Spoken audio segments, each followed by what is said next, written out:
दोस्तों, क्या आपने सुना है कि पंजाब में अचानक माहौल गर्मा गया है और उत्तर प्रदेश व बिहार के प्रवासी मजदूरों को लेकर गांव-गांव में प्रस्ताव पास किए जा रहे हैं। कुछ पंचायतों ने तो यहां तक कह दिया कि अब बाहर के मजदूरों को अपना सामान बांधकर वापस लौट जाना चाहिए। सवाल यह उठता है कि आखिर ऐसा क्यों हो रहा है? क्या सचमुच सरकार ने कोई नया फैसला लिया है या फिर यह सब एक घटना के बाद उपजा गुस्सा और भय है? आज हम इस पूरे मुद्दे को गहराई से समझेंगे, घटनाओं से लेकर राजनीति तक और समाधान से लेकर भविष्य की राह तक। तो आइए शुरू करते हैं इस यात्रा को। पंजाब की धरती हमेशा से मेहनत कशों को अपने यहाँ काम करने का मौका देती रही है। खेती बाड़ी से लेकर निर्माण और फैक्ट्री तक लाखों मजदूर हर साल यूपी और बिहार से पंजाब आते हैं। ये लोग मेहनत करते हैं, गांव-गांव को चलाते हैं, खेतों में अनाज उगाते हैं। लेकिन हाल ही में पंजाब के होशियारपुर जिले से एक दिल दहला देने वाली घटना सामने आई। एक 5 वर्षीय बच्चे के अपहरण, बलात्कार और हत्या का आरोप एक प्रवासी मजदूर पर लगा। यह घटना सिर्फ एक परिवार पर नहीं टूटी, बल्कि पूरे इलाके में आक्रोश की लहर दौड़ गई। लोगों ने गुस्से में कहा कि जो लोग बाहर से आकर यहां अपराध करते हैं, उन्हें अब बर्दाश्त नहीं किया जाएगा। इस घटना के बाद कई पंचायतों ने प्रस्ताव पास करना शुरू कर दिया कि अनधिकृत प्रवासी अपने गांव छोड़कर वापस जाए। कहीं-कहीं पर तो चेतावनी भरे ऐलान किए गए कि बाहरी मजदूर अब वोटर कार्ड नहीं बना पाएंगे, वे जमीन नहीं खरीद पाएंगे और उन्हें किसी तरह की स्थानीय सुविधा नहीं दी जाएगी।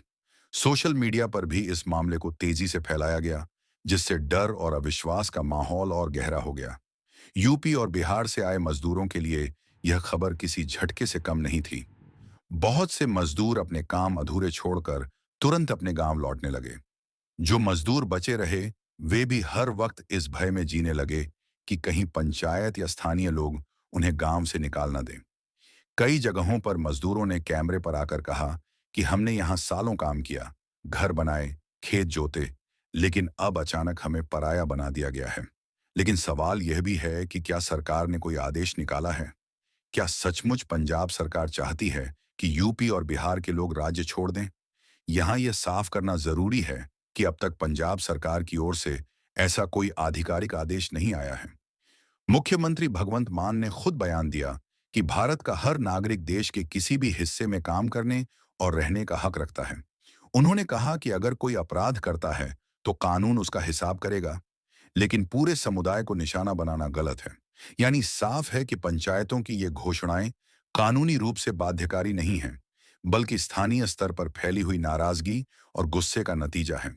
अब जरा सोचिए, ये गुस्सा क्यों पनपा? जब भी कोई बड़ी अपराध की घटना सामने आती है और उसमें बाहरी व्यक्ति पर आरोप लगता है, तो लोगों का गुस्सा पूरे समुदाय पर निकल जाता है। यह सामाजिक मनोविज्ञान है। दोष एक व्यक्ति का होता है, लेकिन सजा पूरे समूह को दे दी जाती है। यही आज पंजाब के कई गांवों में हो रहा है। इसके पीछे आर्थिक और राजनीतिक कारण भी छिपे हैं। पंजाब में खेती का बड़ा हिस्सा इन प्रवासी मजदूरों पर टिका हुआ है। अगर मजदूर चले गए तो किसानों के सामने श्रम संकट खड़ा हो जाएगा। मजदूरी दरें अचानक बढ़ जाएंगी, खेतों की लागत बढ़ेगी और उत्पादन पर असर पड़ेगा। लेकिन दूसरी ओर स्थानीय लोग अक्सर यह तर्क देते हैं कि बाहरी मजदूरों की वजह से स्थानीय युवाओं को रोजगार नहीं मिलता और अपराध दर भी बढ़ती है। राजनीति भी इस मुद्दे को हवा देती है। चुनावी माहौल में ऐसे मसले हमेशा उछाले जाते हैं। किसी को लगता है कि प्रवासियों को हटाओ तो वोट बैंक मजबूत होगा, तो कोई कहता है कि सभी को समान अधिकार दो। पंचायतों के प्रस्तावों को भी कई लोग राजनीति से प्रेरित बताते हैं। लेकिन यहाँ एक बड़ा सवाल खड़ा होता है, क्या पंचायतों के ये फैसले वैध हैं? भारतीय संविधान के अनुसार हर नागरिक को कहीं भी जाकर रहने और काम करने का अधिकार है। आर्टिकल 19 नागरिक को यह अधिकार देता है। पंचायतें भले प्रस्ताव पास करें, लेकिन वे किसी नागरिक के संवैधानिक अधिकार को खत्म नहीं कर सकती। यही वजह है कि सरकार को बार बार आकर सफाई देनी पड़ रही है कि किसी को पंजाब से बाहर नहीं निकाला जाएगा। अब आइए समझते हैं कि आगे क्या होगा। अगर सचमुच मजदूरों का पलायन होता है, तो पंजाब की खेती, उद्योग और सेवा क्षेत्र पर भारी असर पड़ेगा। किसानों को मजदूरी महंगी करनी पड़ेगी, उद्योगों में उत्पादन घटेगा और छोटे व्यापारों में संकट आ जाएगा। वहीं यूपी और बिहार में यह लोग लौटकर बेरोजगारी का बोझ और बढ़ाएंगे। यानी नुकसान दोनों तरफ है। समाधान क्या है? पहला, कानून का सख्ती से पालन होना चाहिए। अगर कोई अपराध करता है तो उसे सजा मिले, चाहे वह स्थानीय हो या बाहरी।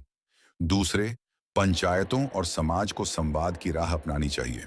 सभी प्रवासी मजदूर अपराधी नहीं होते, उन्हें भी सम्मान और सुरक्षा का अधिकार है। तीसरे, मीडिया और सोशल मीडिया को जिम्मेदारी से काम करना चाहिए। अफवाह फैलाने की बजाय सच्चाई बताना जरूरी है। पंजाब सरकार ने भी यह साफ किया है कि भेदभाव की इजाजत नहीं दी जाएगी। मुख्यमंत्री भगवंत मान ने कहा है कि अपराधियों पर कानून की कार्रवाई होगी, लेकिन किसी राज्य या समुदाय विशेष को बाहर करने का प्रयास नहीं किया जाएगा। यह एक महत्वपूर्ण संदेश है, क्योंकि अगर समाज को साथ लेकर नहीं चला गया तो विभाजन और गहरा हो जाएगा। तो दोस्तों, ये पूरी कहानी हमें यह सिखाती है कि गुस्से में लिया गया फैसला समाज को बांट देता है, लेकिन समझदारी से लिया गया कदम समाज को जोड़ देता है। हमें सोचना होगा कि क्या हम एक घटना के आधार पर पूरे समुदाय को दोषी ठहराएंगे या फिर कानून के जरिए न्याय की राह चुनेंगे। भारत विविधताओं का देश है। यहाँ पंजाब भी है, बिहार भी, यूपी भी, सब मिलकर ही भारत बनता है। अगर हम एक दूसरे को बांटने लगें तो नुकसान सबका होगा। यही समय है कि हम नफरत की जगह संवाद को अपनाएं। यही समय है कि हम अपने संविधान की उस मूल भावना को याद करें जिसमें लिखा है, हम भारत के लोग एकजुट होकर सभी के लिए न्याय, स्वतंत्रता और समानता सुनिश्चित करेंगे। इसलिए अगली बार जब आप सुने कि किसी बाहरी को गांव छोड़ने की धमकी दी गई है, तो एक बार जरूर सोचें, क्या यह सही है? क्या यह भारत की आत्मा से मेल खाता है? हम सबको मिलकर एक ऐसा समाज बनाना है जहां हर कोई सुरक्षित महसूस करे, चाहे वह पंजाब का हो, यूपी का हो या बिहार का। और यही इस पूरे मुद्दे का सबसे बड़ा संदेश है।